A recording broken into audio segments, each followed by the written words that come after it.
What's poppin', mutants? It's me, MT, and welcome back to the Heavy Spoiler Show, y'all. We have got to talk about that final trailer for Deadpool and Wolverine, because what the hell is Cassandra Nova even doing? And how the hell did she even get to the TVA in the first place? And yo, what the hell is up with Cassandra Nova's sling ring? Hey, we're gonna talk about a bald white lady today. Let's get into it. Okay, so, in my opinion, the most intriguing bit in that final trailer for Deadpool and Wolverine came when we saw Cassandra Nova standing in front of this strange looking device as everything around her turned into instant ramen noodles. What the hell was going on there anyway, and how could that moment have huge implications for this story?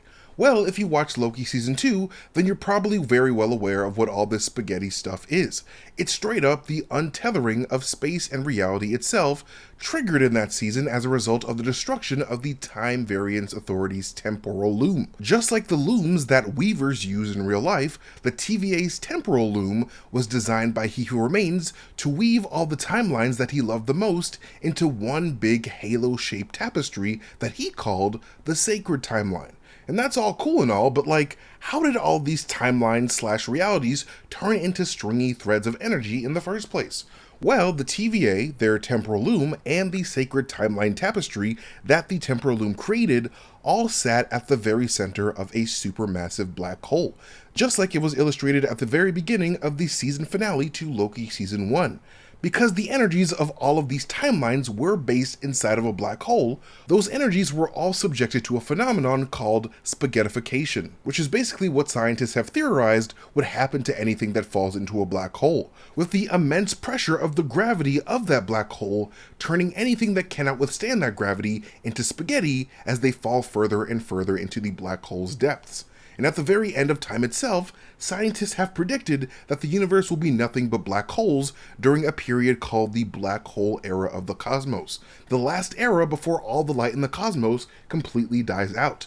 However, through the means of some super complex fictional futuristic science, it seems like He Who Remains has managed to build the TVA and his citadel at the end of time within one of these black holes without those buildings and everything inside of those buildings turning into spaghetti themselves. But up until this point, we never really got an explanation for how the TVA itself has been able to withstand these astronomical gravitational pressures without the entirety of the TVA turning into spaghetti. And I think the answer to that might just lie within this giant-ass box-like machine that Cassandra Nova has both of her arms connected into in this shot, because I hypothesize that this machine could be exactly what is keeping the entire TVA from being turned into spaghetti. You know, like we saw Victor Timely turn into when the energies of the Sacred Timeline burned his gravity pressure suit away. Because if you look at that moment in the trailer, it seems that whatever Cassandra is doing to this device seems to be triggering the very untethering of reality itself,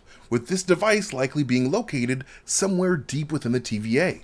And look at how the spaghetti appears to emerge from behind this box as it slowly begins to consume the entire room.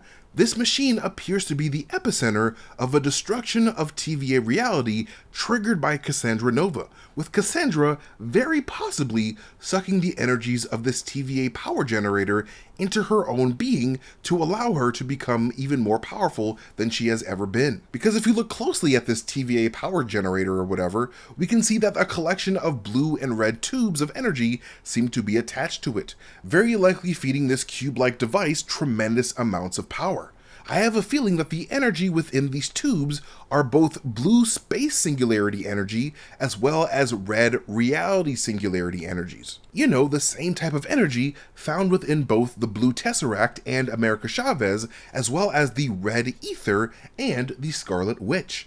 Much like we saw the power-hungry Agatha Harkness try to suck the reality chaos energy out of Wanda Maximoff, or how Wanda tried to suck the blue space energy out of America Chavez in Multiverse of Madness, or how the Dweller in Darkness tried to suck the rainbow of energies inside of everyone's souls in Ta Lo in Shang-Chi, I'm willing to guess that Cassandra Nova is trying to absorb the very power of the machine sustaining the TVA into her being in an attempt to help her ascend into a true god of chaos and destruction akin to the likes of Dormammu or even Alioth. Because that's pretty much where Agatha, Wanda, and the Dweller in Darkness were headed if they were all not stopped in their respective projects. In the case of Agatha and Wanda, the Darkhold purposely gave them an insatiable appetite for more and more energy.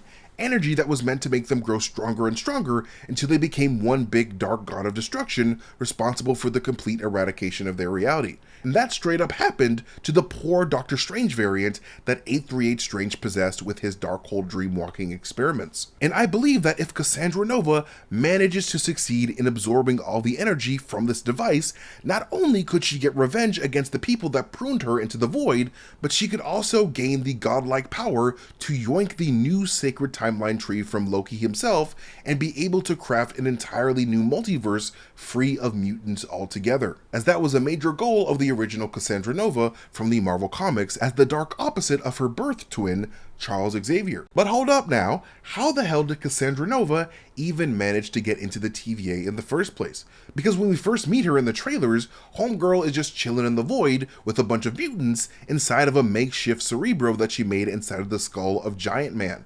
How does one go from being doomed to rot in the void to fucking shit up at the TVA? Well, I believe the answer to this lies within this moment from the final trailer when we see Cassandra Nova using her telepathic powers to peer into the tortured mind of this Wolverine variant, with Cassandra being able to relive the same trauma that Logan went through when he failed to save the X-Men of his universe from all dying from a mysterious event.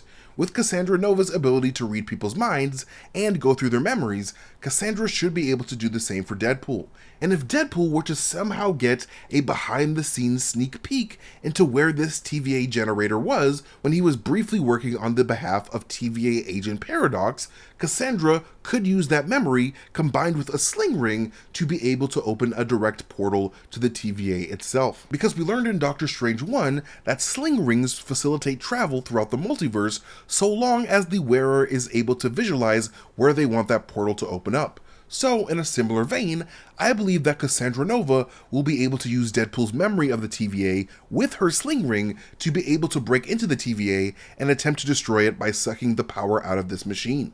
But hey, while we're on the subject of sling rings, let's talk about the design of Cassandra Nova's sling ring while we're at it. Because actor Ryan Reynolds recently uploaded a picture of this sling ring not too long ago. And it seems like this sling ring seems to have some extra sling bling in the form of 2 Infinity Stones attached to its sides. The Time Stone and the Reality Stone to be exact. Now, while it is impossible at this point to know exactly how Cassandra Nova came into possession of the sling ring without watching the movie outright, we can still have fun using our imaginations to hypothesize, right? Well, given that we know that everything that ends up in the void is a result of the TVA's past pruning, I have a feeling that this sling ring could have belonged to the Sorcerer Supreme of Cassandra Nova's reality before it was acquired by Cassandra Nova herself. I mean, if you think about it, the only Infinity Stone that was safely secured on Earth for the longest time was the Time Stone. And while that was the case, at one point, Malekith and his Dark Elves would show up in London with the Reality Stone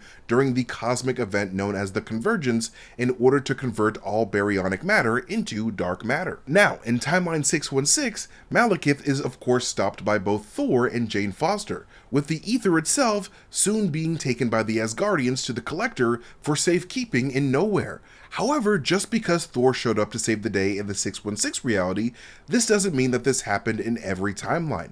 In some other timelines, this Dark Elf threat to reality was likely handled by the Sorcerer Supreme alongside all the sorcerers based in the London Sanctorum itself, with that battle ending with the Reality Stone in the possession of the Sorcerer Supreme, now giving that Earth's greatest protector the power of 2 Infinity Stones. Now, if that Sorcerer Supreme were to later have a face-off against a reality-threatening Cassandra Nova and lose, I could see that event being a prunable event by the TVA, with the TVA arresting Cassandra Nova along with the sling ring before throwing her into the void.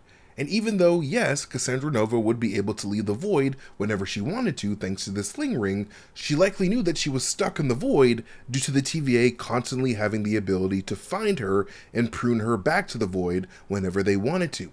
So Cassandra likely had to wait for the right person with the right memories of the TVA before she strategically used her sling ring to attempt to get rid of the TVA once and for all using those memories, and to possibly erect herself as the new godly architect of the multiverse. But whatever bald Cassie with the bad attitude is up to in this movie, it's very likely going to have huge consequences for all the mutants within the Marvel multiverse, and I cannot wait to find out when this movie hits theaters this week. But yeah, thank you guys so much for watching this video. You guys can follow me at Mastertainment on Twitter, YouTube, Instagram, wherever I am on the internet, but most importantly, follow Heavy Spoilers here on YouTube, and when you do, be sure to hit that notification bell to get notifications for every time we upload a video. And hey, maybe even hit up the Heavy Spoiler store to buy you a new fancy shirt. But either way, we love you for stopping by, leaving a like, and doing what you do, and I will catch you guys later. Hopefully, we'll be in the same screening of Deadpool and Wolverine. That'd be pretty fun. If you ever see me, just say hi.